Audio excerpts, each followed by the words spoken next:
Hi everyone, in front of me I've got CUBOT R19 and let me share with you how to reset digital rights management on this device.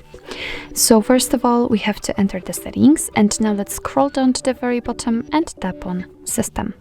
Now we have to unroll the advanced, and right under it we've got the reset options.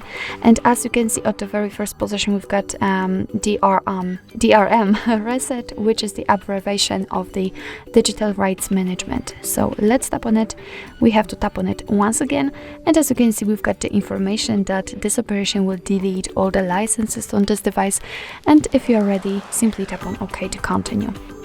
And here we've got the information that the licenses have been deleted successfully. What's more, we cannot tap on this option here.